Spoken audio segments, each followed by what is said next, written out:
Hi, this is Stomax or Chris from LANFest Colorado. I'm here with Jack from the Down to Quest Streaming House from Colorado Springs, Colorado. Hi, Jack. How you doing? Hey, what's up, everybody? I'm doing great today. How are you guys? I'm doing real How are you, good. man? Hope Just everybody got had a done. chance to watch our panel yesterday, where Jack was here along with Nate, discussing some tips and tricks on streaming. Today we're going to go over a little aspect that's probably not gone over enough when it comes to streaming, and that's how to build your brand. Jack has some good tips on how to establish a brand, how to carry it forward. Some key aspects you have to look at whenever you're building a brand. This, and to a degree, this applies to other things. In real life, you Absolutely. were looking to build a brand for, say, something outside of streaming. A lot of these tips would also apply. But what would you say Definitely. one of the key things you have to do when you're looking at building a streaming brand there, Jack? Well, so when it comes to most streamers, your brand is kind of you. So you have to look at you kind of almost have to like take an analytical look at your personality. I feel like the best thing a streamer can do is have a brand that's built around something that they're specifically super passionate about. So I think, you know, every human has something that they like more than most other people, so I think it's about finding what that is that you like more than other people, or something that's different about you, or something, uh and focusing on that and communicating that passion to other people, so that you'll find other people who share that, or at the very least can see your passion in it and be like, whoa, like, Hmm. I don't know, I might personally not like anything about cars, but if I see some dude that's like streaming some like streaming from his garage talking about cars and like teaching people tips on changing their oil, like that sounds like something I would watch. I'd be like, holy cow, like this guy knows about cars and he's finding a cool way to share it with people or something. Huh. That's cool. So when you're building out that brand, choosing your passion, obviously it's something you don't want to, well, fake, shall we say. It's something you Oh, want to have an actual passion for, because absolutely. audiences are really good at detecting what somebody is passionate about. um in choosing that, I mean, is there, some folks have multiple passions. Is it good to Hmm. sometimes have multiple things associated with your brand, or do you really want to narrow that down? Yeah, so I think it's definitely smart to kind of hone in on one, but you know it's kind of an ongoing process. It doesn't always have to be just one. You can kind of dip your toes the same way with playing different games or different communities, different styles of streaming. You can try different things, like, okay, maybe I'll try making my stream all about throwing frisbees. And okay, maybe there are just not enough frisbee lovers on Twitch. Okay, well, I don't, like, what else do I like? There's got to be, you definitely, it's worth taking an analytical look and seeing where your passions may have like a community that's uh, under nurtured or something. Hmm. But you definitely, like you said, you want to be genuine. Start with what you care about, rather than being like, oh, okay, what do people love right now? Hmm. Like, that's never going to work for anyone. Hmm. Definitely, definitely. Down to Quest is a little bit of a different. Well, I wouldn't say unique. There are multiple streaming houses, but streaming houses are Mm-hmm. going to be a bit different when building a brand, because you have multiple personalities working together to collaborate. Some folks within Down to Quest love Call of Duty, while other folks hate it with a burning passion. I'm not Totally. sure if that's necessarily the case, but you all obviously have your likes and your dislikes. Mm-hmm. When you have multiple personalities building a brand, you obviously can't necessarily focus on one thing. So what would you say, if you are a collaborative effort, what would you say the next thing that you work, well, one of the things that you work on when building a brand? Uh, so especially if you're collaborative, so you kind of look at the people you're collaborating with. What kind of a group of people are you? And Mm-hmm. that's probably what your target audience is going to be like. So I think identifying that target audience, especially if you're coming at it from a collaborative aspect, um, that that is definitely key, because then you're approaching it from a bit more of a business standpoint, probably. So you're definitely in pursuit of like growth and building a community and stuff like that. Hmm, The same way we have been. cool. Um, and the same way I spoke earlier, for us it was, uh, you know, one of the main things that, as a streaming house and a collaborative effort, we realized that we could do that no other streamers could do, is keep the channel live around the clock. So it's like when we first created the brand in the house, the streaming house, we weren't thinking 24/7. We were thinking as many people as possible on the screen at a time, whether that's 12 hours a day, 18 hours a day. For the first beginning and infancy of our business, our priority was having two people on screen, but that slowly transitioned over time when we realized that one of our key selling points and things that could really create us an advantage in the space is the fact that we could never go offline. Hmm, So people could click the stream and walk away, come back. that's So, yeah. um, you know, anyone who's a collaborative effort, that's something you should always consider, is whether or not you could do 24/7, because that kind of it kind of puts you into a different ballpark. There's only like a handful of streams that do that, and it just gives you, just that one more thing that you can say, we do this, and literally no one else does it like we do, or no one else does it, or like this is the only person. Because like for us, streamer house, who's been around for 6-7 years now, there we Mhm. were heavily inspired by them. Thankfully we're very close friends with them, but it's cool to talk about them, because it's like we're pretty much the only ones. And so if you can put yourself in a position where you can say, yeah, us and this other guy, no one else, like we're the ones. If you want to see stuff like this, like you Mhm. can't find content like this anywhere else. And that's obviously not an easy thing to do, but Right. it should be something that anyone can do, uh, if they're building a really strong brand. Very cool. Very cool. Um, Notice obviously you have a nice logo that we can all see behind you. Your Down to Quest. I like to call it a shield. Maybe I'm not sure if you call it a Yeah, shield it's or a if you. shield for Yeah. sure. So that's kind of one of the key things I see as well, is to have some kind of image associated with your brand. It doesn't necessarily have to be a logo, but some kind of image. When you're designing that, how much of what aspects were you when you built when you had your logo built? What Mhm. aspects did you put into it?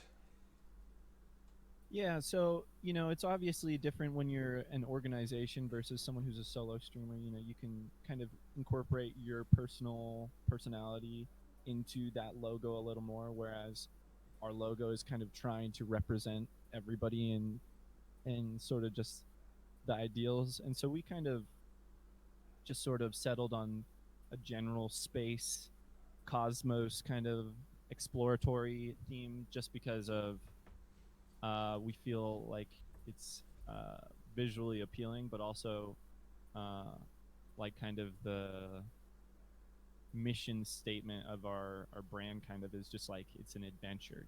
It's like Hmm. it's we're exploring uncharted territory. We're trying to do stuff that other people haven't done before, which is kind of like going into space, sort of.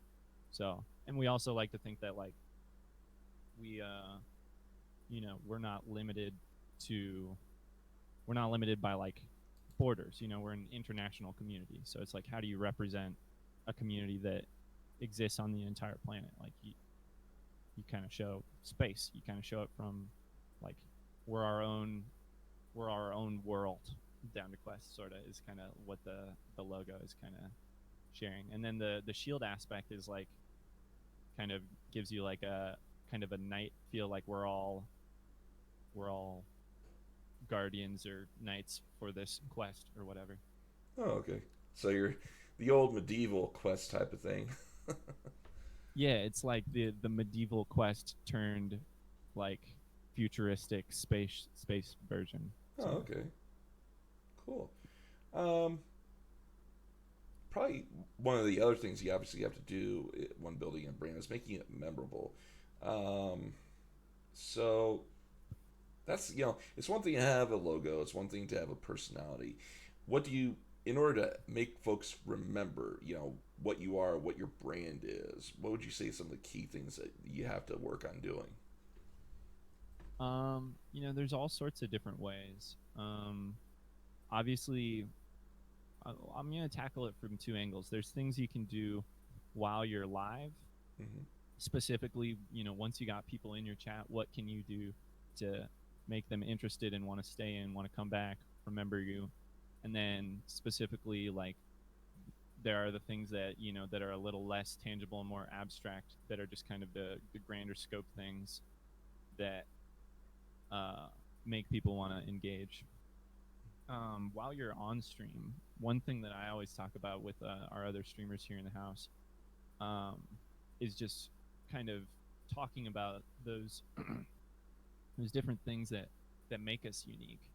And it's about having organic ways that we're kind of talking about those. So it's not like every time someone comes into this chat, like, hey, did you know that we're 24/7 live? There's seven of us, like all that. Like sometimes I am like that. I'm a bit robotic, like salesman about it. But the goal is like, you know, someone comes into the chat and then all of a sudden, while I'm gaming, another person pops up next to me and starts talking to me. And they're like, oh, hey, man, I was just upstairs making you food and I wanted to come see this game. And so, they're kind of like organically getting like, oh, okay, there's two people here. What's going on here? Like, do these guys live together? And then, from there we show them the setup view and they see all these different computers. And, we're not necessarily telling them how unique we are, but they're experiencing it for themselves. And we try to make our stream have those kind of like those moments that are exposing people who may not know the things that make us unique or special. We try to have those moments be super, super frequent. Like, for instance, in between, like, Rocket League is my favorite game to stream.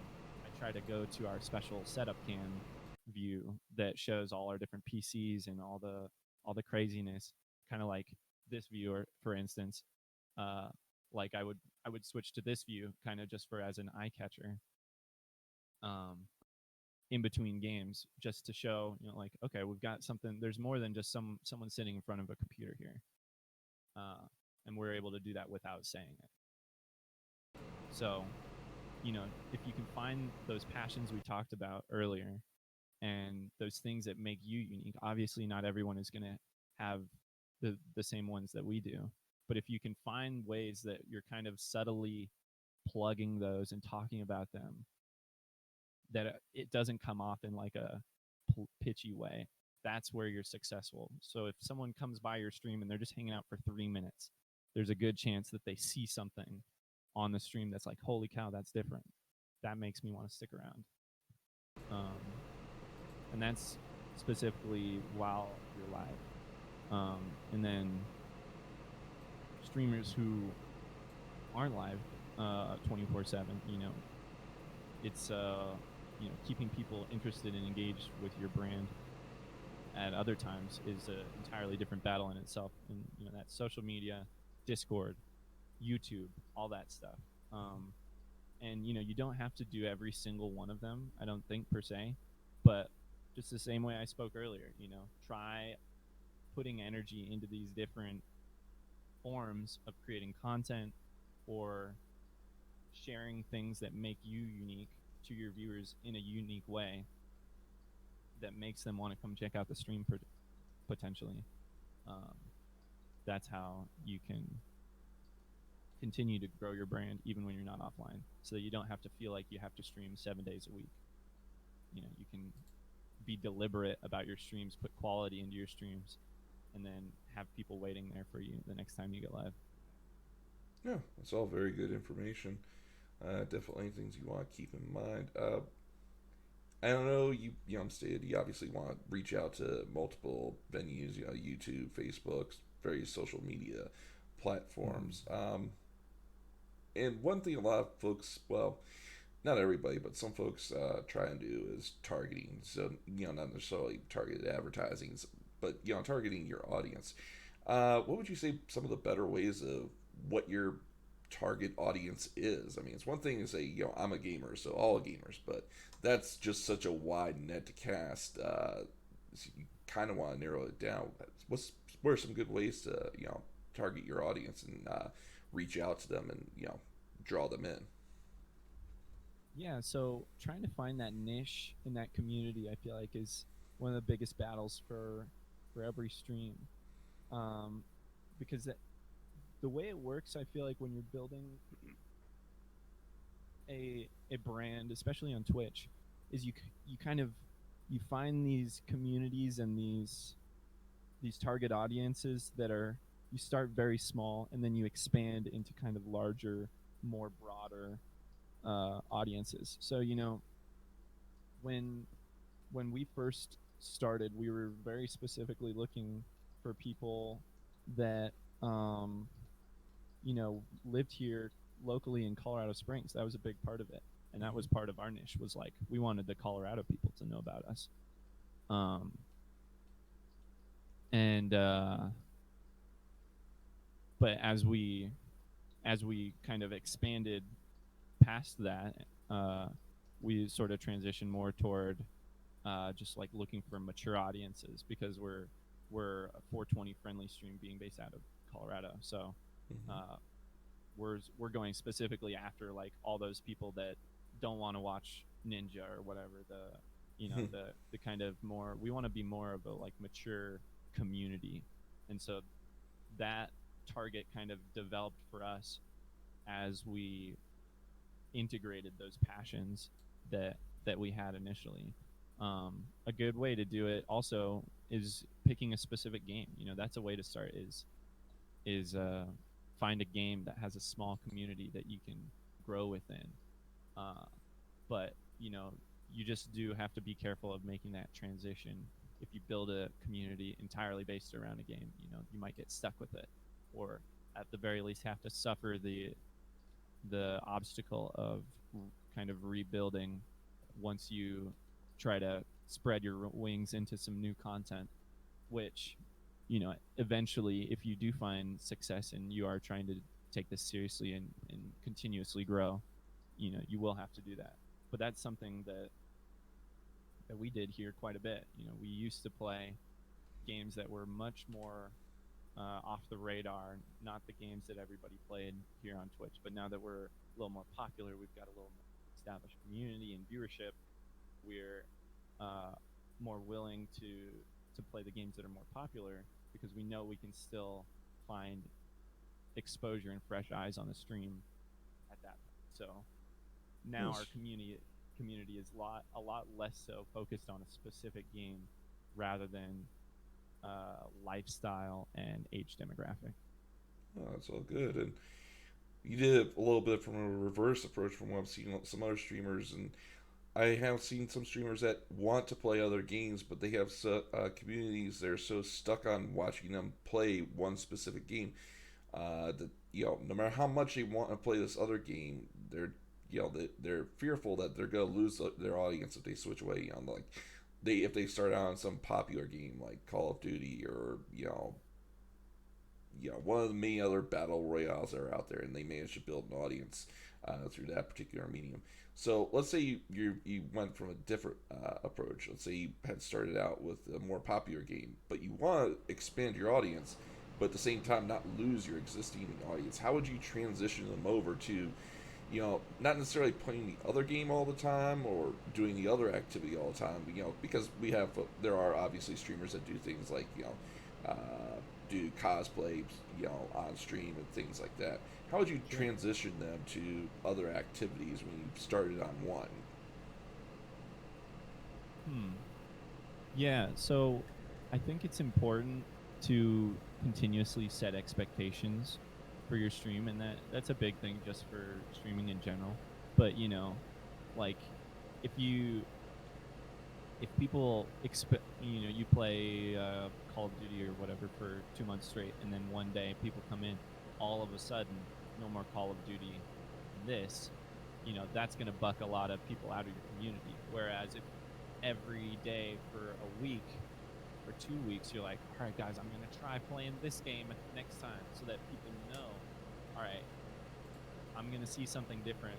I can either check it out, or if I know that I'm not going to like that, you need to provide them the expectations of when they can get that same content that they're used to. So you can never like completely abandon, but if you start dabbling and like, okay, this Friday I'm gonna try playing this game, everybody, let's see how it does, and then back on Saturday we're right back to Call of Duty or whatever. That's super important. And then it's all about just like gradual changes. People are like, oh guys, people have really been loving Fall Guys on Fridays, so now we're gonna do it every weekend too. And then your Fall Guys audience grows, and now you have people that watch you for Fall Guys and Call of Duty, and then you try to kind of build the similarities between those people so that they kind of collide into the same group of people so that they're not separate. And however you do that, whether it's just, oh, they both like watching me, or they both like this one company that I like to work with, or they both like the fact that I like to do this one goofy thing or something. It's about like reaching into all these different uh you know audiences and places that you can find new exposure, and grabbing the people that will latch specifically onto your brand. One thing that I thought about and wrote down that I definitely want to make sure I talk about, I'm going to hit on it here, is you know you're in an incredible position. You've built a really strong brand if people can come into your stream and feel, holy crap, where has this stream been? Or like, this is my new favorite stream after just 5 minutes of watching. That's the kind of thing that happens in Down to Quest, and that's because we do we have specific things about our channel that you don't see anywhere else, and we do it to a very like high level of execution. So people, the right people, when they find us, get very, very involved and feel very eager to become a part of things, and we give them ample opportunities to do so. Very cool. Very cool. Um, I've seen this more often than businesses, but it is still brand building, and that's developing a mission statement. So sometimes within for the companies I've worked with, I've seen sometimes company-wide mission statements, and other times individual departments within the company have their own mission statements. It kind of depends upon the size of the company. Um, but when you're developing your brand, do you put together any kind of mission statement at all? We don't have any sort of formal mission statement. We sort of just have like a general theme or idea that behind it, and that we're kind of trying to communicate. And for us at Down to Quest, uh, more than anything, like, we're trying to specifically showcase and uh,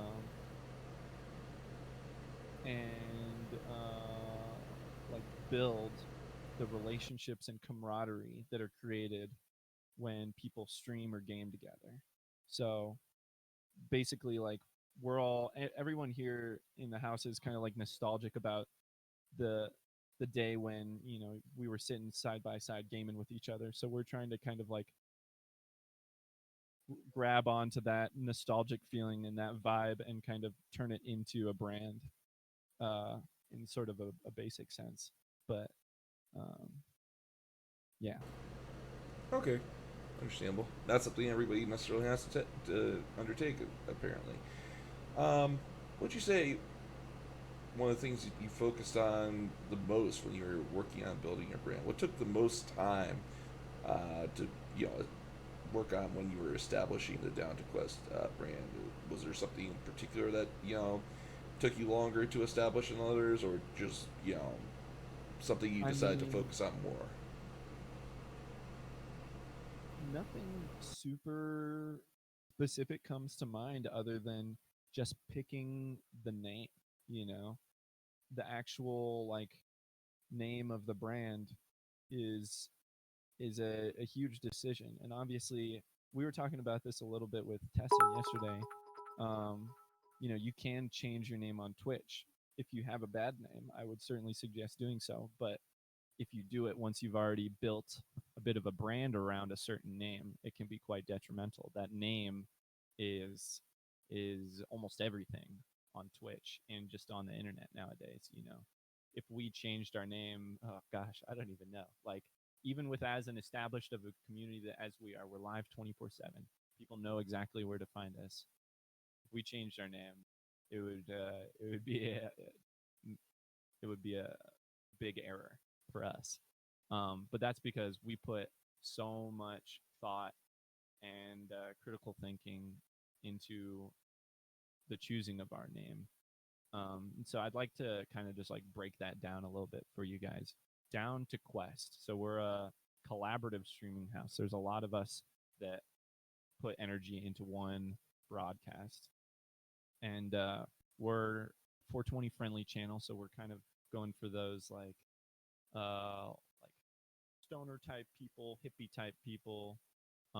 That's kind of our audience as well, and so that's where we got the word down from.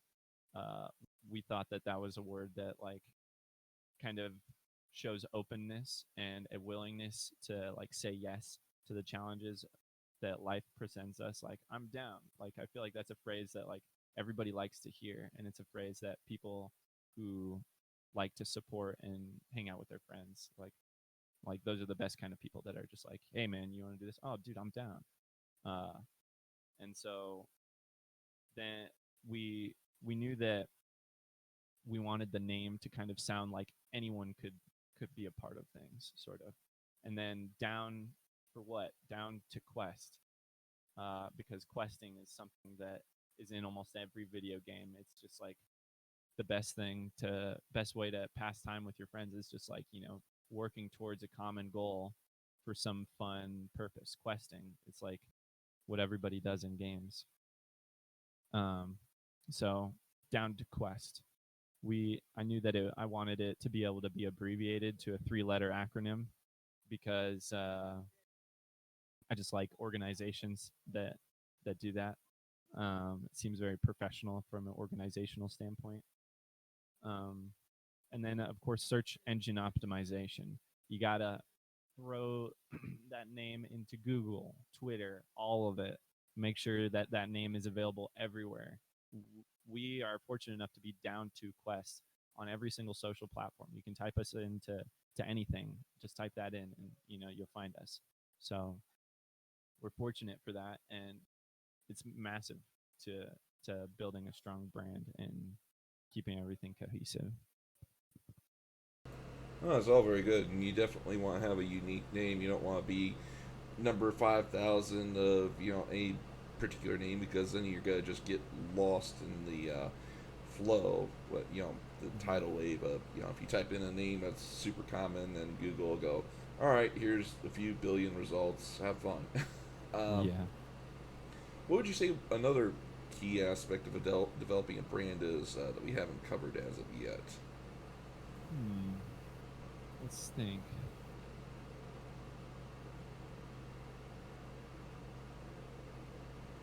Let me see if I've got anything here.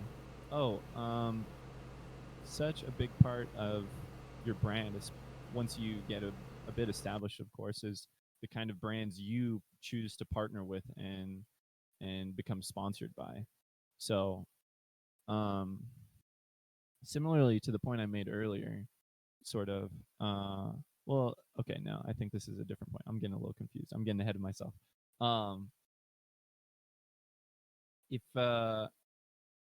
you can find yourself a sponsor where you want to share it with your viewers, not because it benefits you in some way, but because you know that it'll bring them value, it'll make their life better in some way. They'll legitimately like enjoy whatever it is you're guiding them to. That is like the ultimate kind of partnership and brand you want to work with. I spoke about the fact that we're 420 friendly. One of our most successful partnerships is with a company that makes dab rigs. And that's because, it's stuff that our community would be getting anyway. And when they can do it in a way that supports us, it's, they love it. And if you can work with a company, like if you're sponsored by a PC company, and you know, like work with them because you know that they make amazing stuff, and you want to recommend that computer to your viewers, not because it helps you, but because you know for a fact, you know better than anyone, that that PC is going to be amazing, and then that company is going to treat anyone who spends money with them well. And stuff like that. You shouldn't, like, if you can partner with companies that provide value to your community, that's amazing. So that's all good, and part of doing streaming as a job, if you're trying to make any kind of income, obviously you almost always need sponsors to this particular degree. Absolutely. It's not easy to just purely make it off the platform, Twitch or YouTube or Facebook, whatever the platform happens to be that you're streaming on. When looking at partners, where you may want to be sponsored by them because you really like a product, what's in reaching out to them, in marketing your brand to them, saying, here's what my brand is. What are some of the key things that you want to make sure to convey to those folks that you're reaching out to, saying, this is our brand, this is how we can work together? What are some of the things that you want to make sure you convey to them to try and, well, hopefully get their sponsorship? Yeah. Yeah. Well, first I want to start.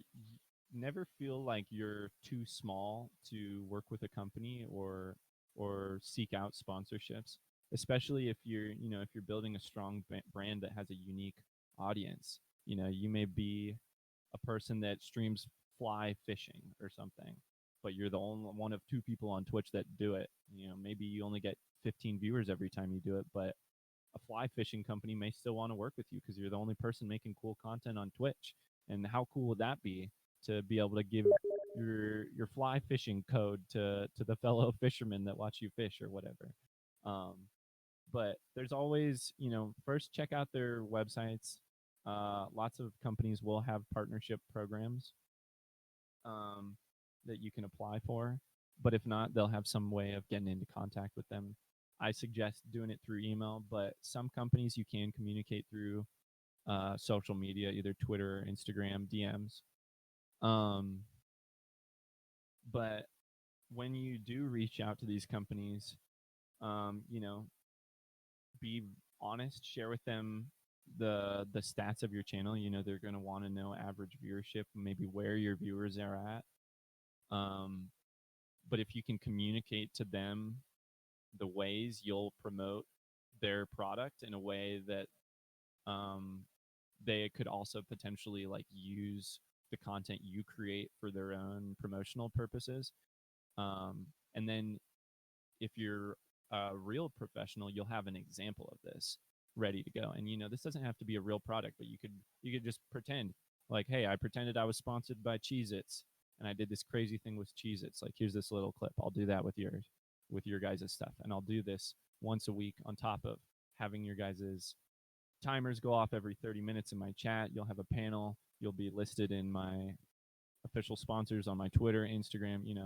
Lay it all out for them. And when you do, in a professional way, that's where brands really want to start. If you can show them that you can think about your stream the way that they're going to think about it, that's where they're really going to kind of bite the hook on the fishing analogy. And there was one other thing I wanted to speak of. I might have lost my train of thought. With that, I got really excited about that pun. That's fine. I like that fishing analogy. One thing, you obviously, you spoke about fishing, and having sponsors and all that fun stuff.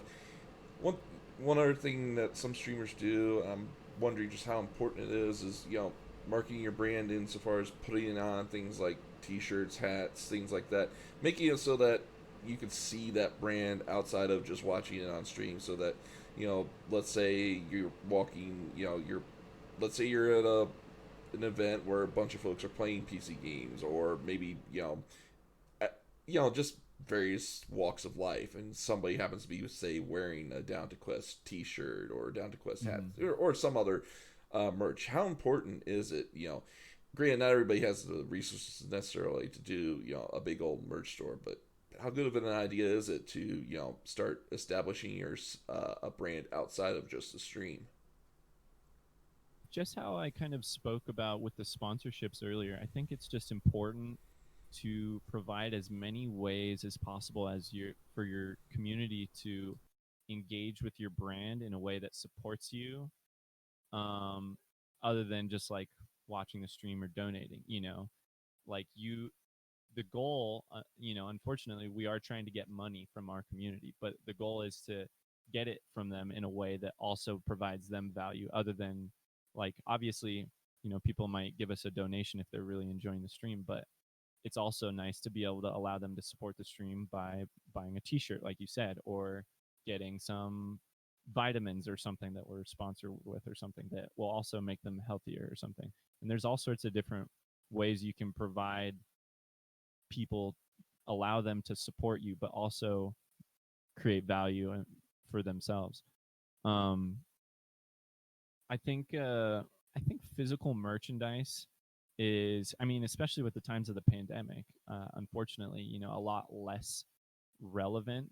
But at the same time, companies like Stream Labs and Stream Elements are making it incredibly easy for you to offer your own merchandise in a very like customized way. So, like, I mean, even us, we don't sell very much physical merchandise. Would we like to sell more? Absolutely, but I don't think it's where people's like priorities are uh, lately necessarily. But if you can find that physical thing, Stream Elements just started offering phone cases. That's something that everybody wants. Everybody uses a phone case. Everybody should have one on their phone, or they're gonna end up mad within a few weeks. I know that's how it is for me. um, but the more you can create these opportunities for people to support you and have it not kind of take anything away from you, as long as you're not spending all the staying up late at night working on your t-shirt designs or whatever, you can put them out really easily.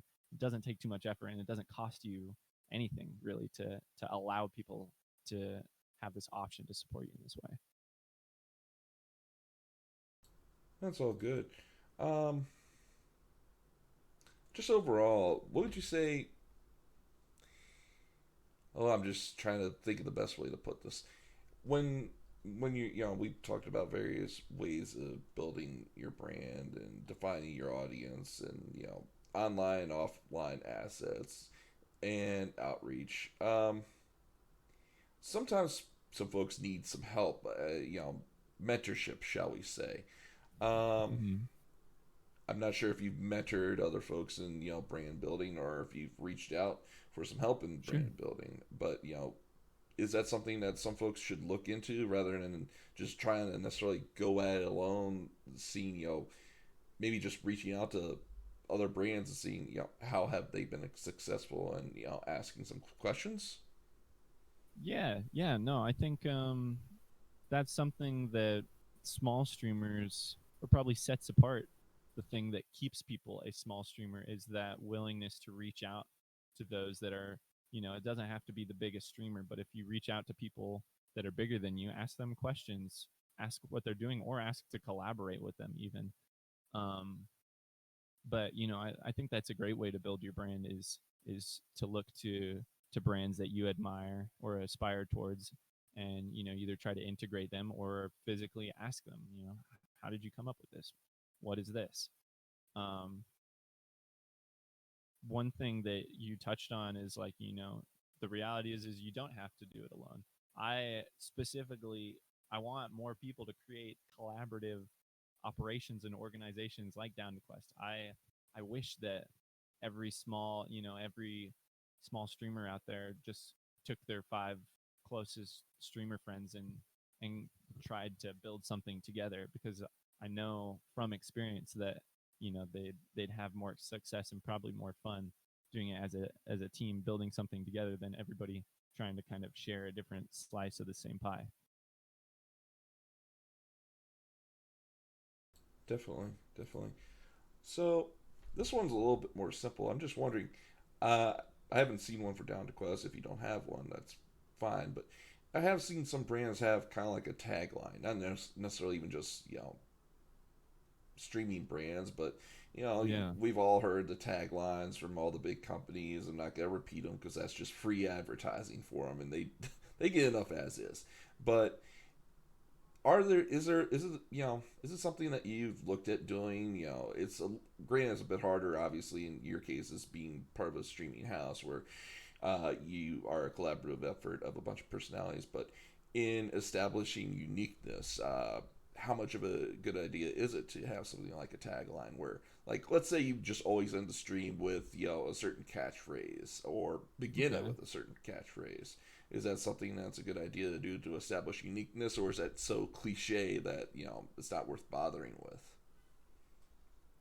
Um, that actually reminds me of uh, it's a bummer because these guys used to be a duo stream. It's only one guy now, but they were called Tokimon Gray, and they used to have this kind of like anytime someone said bye to them in their chat, they would both simultaneously, because it was always two of them sitting by right next to each other, so in unison they would always go like, "We'll see you tomorrow."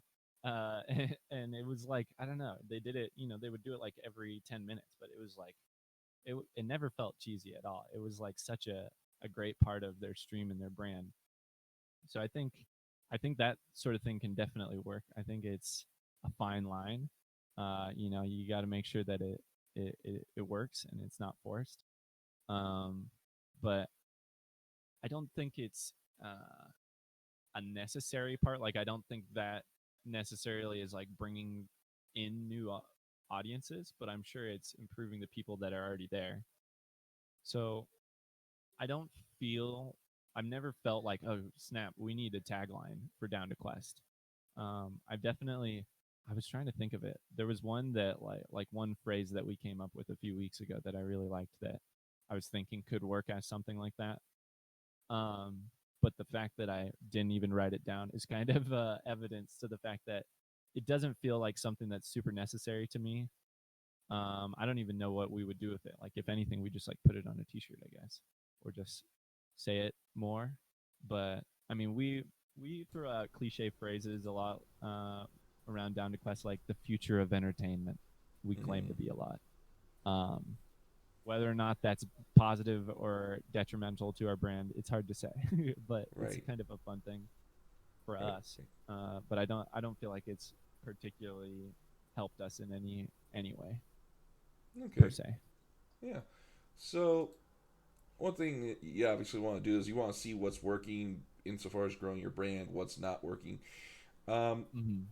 and that's a lot of data. What is some of the more relevant data that you're looking at when you're seeing what's working and growing your brand? Is it results from SEO insofar as how much traffic is being generated from various venues, how many Facebook likes and all that fun stuff you're getting?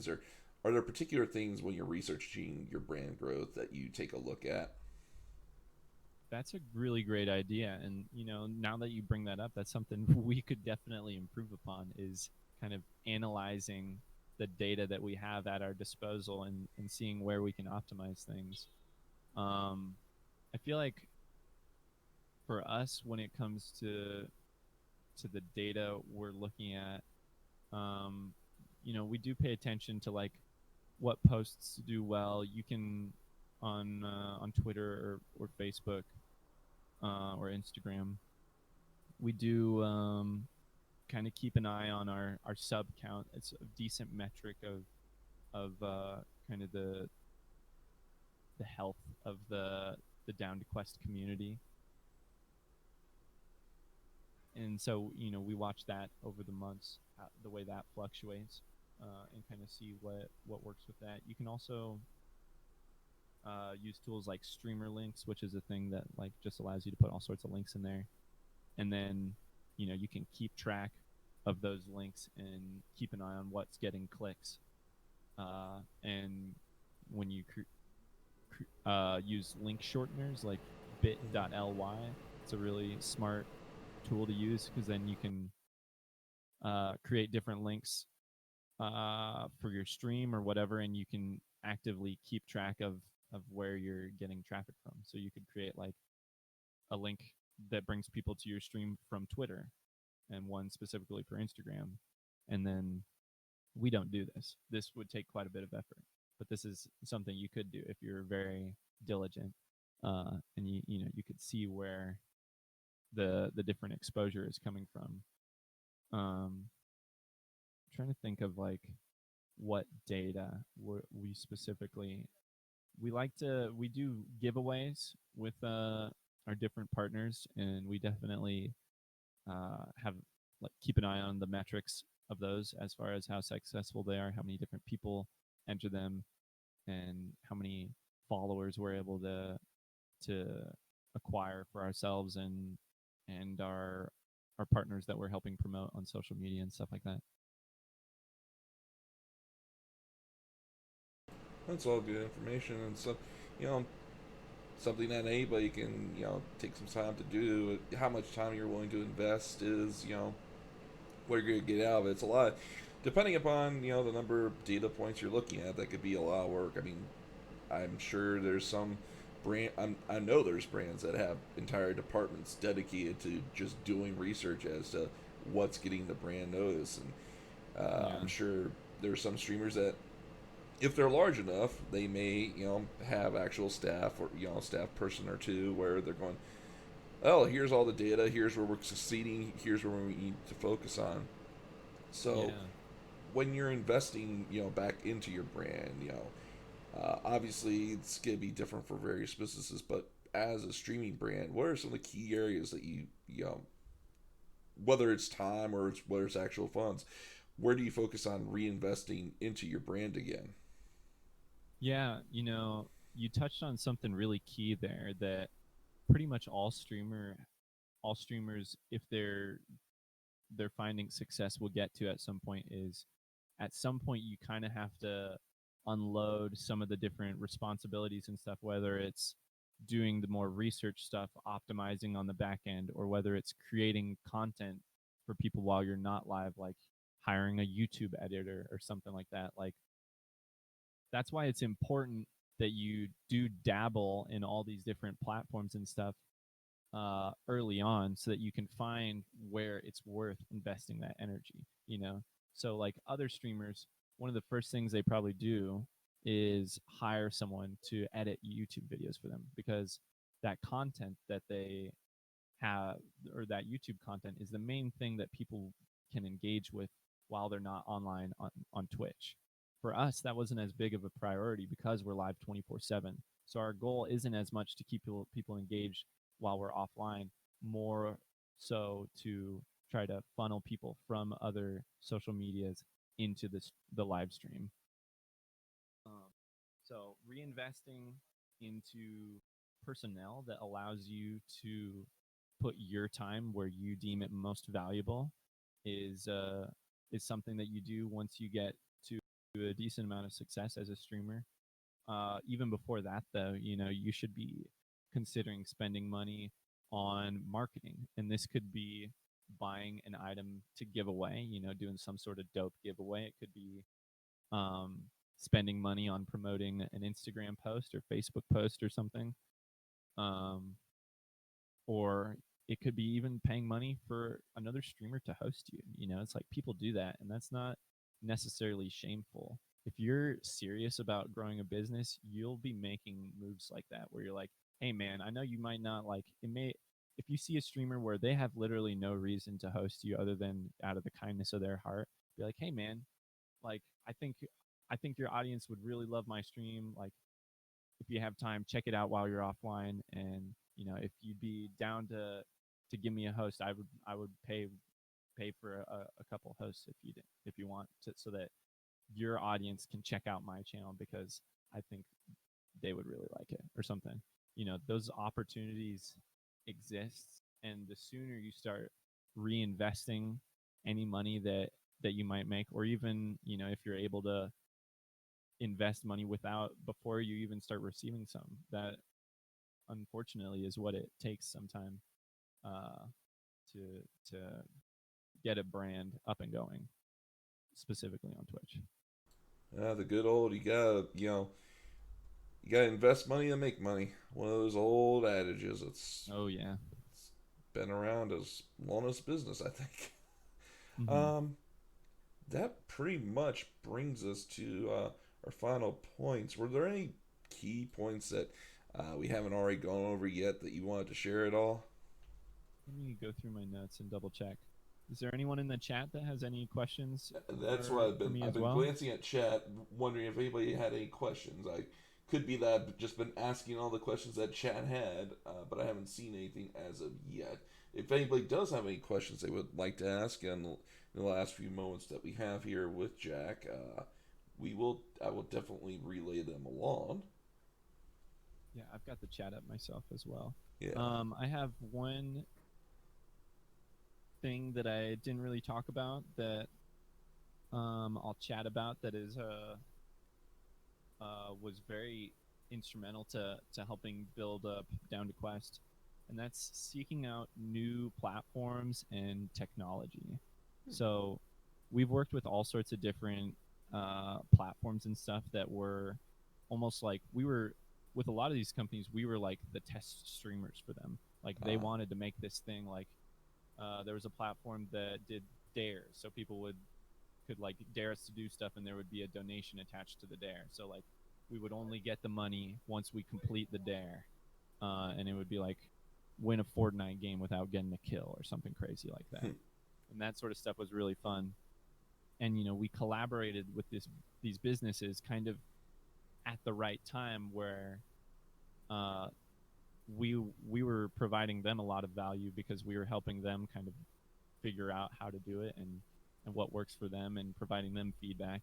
And in exchange, you know, they helped promote us a little bit. And the more you can find opportunities and partnerships like that, uh, they're out there for everyone, you know, because there's always new people that are trying to build technology or like apps for streamers, you know. And if you can be one of the first people to find those and uh, help build it, you know, that could be if you're the first person that's on this app, new discovery app for streamers that helps streamers get found, you know, like if you help them beta test that, that could be like that alone could blow you up because that could give you a preferential spot or something. I don't know. The Edge says, "Does DTQ collab with new streamers?" Yeah, absolutely. We'll stream with just about anyone. You know, when it comes to collabing, we're down to stream with just about anyone that is a part of our like target audience. You know, as long as they're not trying to like stream to kids, pretty much. hmm, very cool. Very cool. How do you handle? I also see one. How do you handle toxicity without adding to it? So I Uh, talked about this a decent amount with Toasty and Tessa yesterday on our How to Stream panel. Not necessarily about branding, but you know how you treat and how you interact with your viewers is definitely a part of your brand. Um, so each one of us here in the house like kind of has our own different way we handle toxicity, but the tip that I shared with you guys yesterday that I think is pretty game changing when it comes to handling nuisances in a Twitch chat is when I see if someone's trying to be rude or if someone's just in any way really acting how they shouldn't or how I don't want them to, nobody wants them to. To me, I treat it like it's a foreign language. Like it's like mm-hmm. even some Chinese characters I don't even understand. I'm like, huh, you must be new here. Like I try to kind of like, oh, the do you speak my language? Do you communicate like a normal human being? Like I don't say Right. it like that, but I kind of like try to get them to communicate on my wavelength rather than engage in the toxicity. Like I pretend like to me I don't fathom it. I'm like I can't imagine why you would want to be that way. But if you are going to be that way, you can go do it somewhere else, I guess. Yeah.